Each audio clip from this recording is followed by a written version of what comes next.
کرو گے؟ اللہ کو خبر ہے، اللہ کے حبیب کو خبر ہے۔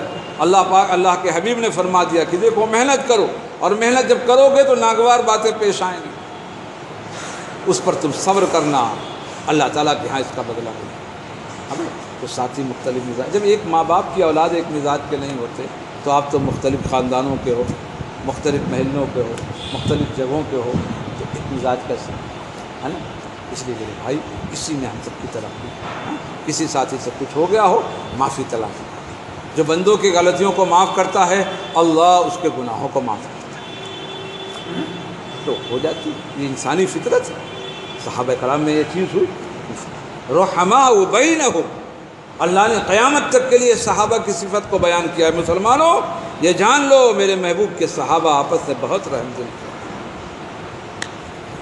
کبھی کوئی دشمن اگر یہ بتائے جنگ ہوئی ہے، اگر ان کی یہ بتا دیں تو یہ کہہ دینا وہ جو ہے اجتہادی ان کی غلطی تھی، جان بوجھ کر انہوں نے کسی پہ تلوار نہیں چلائی، لیکن حق جس کو سمجھا اس کی پیروی کی۔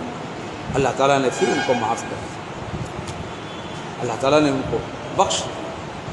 اللہ کا نظام، اس لیے مسلمان ایک دوسرے سے محبت کرنا، اسی لیے غیبت، چغلی، بہتان، کسی کو کہنا، یہ سب اسلام میں حرام ہے، ناجائز۔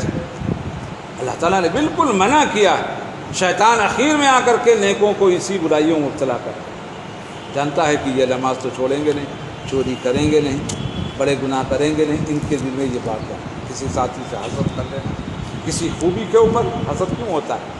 کہ وہ خوبی کسی کے دیکھ کر اپنے دل میں یہ بات آتی ہے، کیوں نہ یہ خوبی ہمارے اندر ہو۔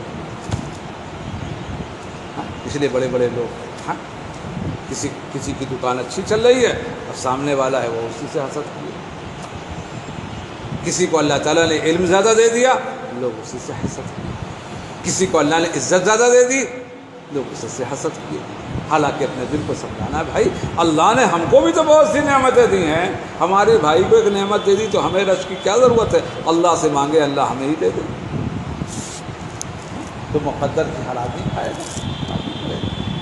اسی لیے اس کو انہی سیرت کو عام کرنا ہے، اپنے ساتھیوں میں عام کرنا ہے، کوئی بات کو چھیڑے رخ کو موڑ دے، تاکہ جو ہے قوت ملے۔ ورنہ ایک بات ہے، ایک نے شروع کی، دوسرے نے بھی شامل کر دی، تو ایک نہیں دو اکٹھا ہو گئے، دو سے چار اکٹھا ہو گئے، تو بات۔ اس لیے جماعت کو کہتے ہیں بھائی اپنے امیر کی اطاعت کرو اور مسجد کے ماحول میں رہو، اور کام میں اتنا تھکاؤ کہ جیسے سونے کا وقت آئے فوراً نیند آ جائے، کوئی ادھر ادھر کی بات نہیں۔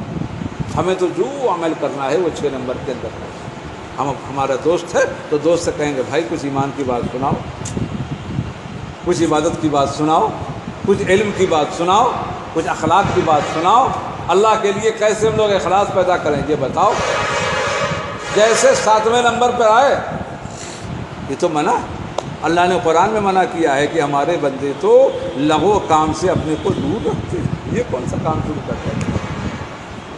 تو علم جو دنیا کو نفع دے، دین کا دے، اسی کو سوچیں، اور انشاءاللہ اللہ نے اس کام سے تعلق پیدا کر دیا، جڑیں گے، بیٹھیں گے تو اللہ تعالیٰ بہت کچھ آگے ترقی دے۔ آج خوب توبہ استغفار ہو، ساتھیوں سے ملنا جلنا ہو، محبت ہو، تاکہ اللہ تعالیٰ اس چیز کو قائم رکھے۔ پھر اپنے مقام کے اوپر نیکیاں، اخلاص یہی ہے، ہر ایک کے ساتھ سب اللہ کے حبیب کی امتی، محبت غیر اختیاری ہوتی ہے، جیسے ماں باپ کو حکم ہے تم سب سے محبت کرو۔ اب کسی کو ماں باپ سے زیادہ محبت ہو جاتی کسی وجہ سے کہ میرا بیٹا چھوٹا ہے، میرے بڑھاپے کی اولاد ہے، اس پر لوگ حسد کرنے لگتے ہیں کہ ابا اماں بھیا کو کہے زیادہ مانتے ہیں۔ اب ان کے دل میں بات ہوتی ہے میرا بیٹا ہے، میں بوڑھا ہو گیا، نہ معلوم میں اس کی شادی کر سکوں نہ کر سکوں، اس کے خوشی دیکھ سکوں نہ دیکھ سکوں، تو اب وہ ماں باپ اس چیز کو چاہتے ہیں کہ اپنے جیتے جی اس بچے کو میں جو چاہوں دے دوں۔ اب بھائی سمجھتا، اس کو سمجھ نہیں ہے، تو کسی خوبی سے امیر کسی ساتھی کو ماننے لگا، تو اسلام تو کھلی ہوئی کتاب ہے، یہ تو سازش کرنے والے لوگ کچھ دکھلاتے ہیں، کچھ بند کرتے ہیں، کچھ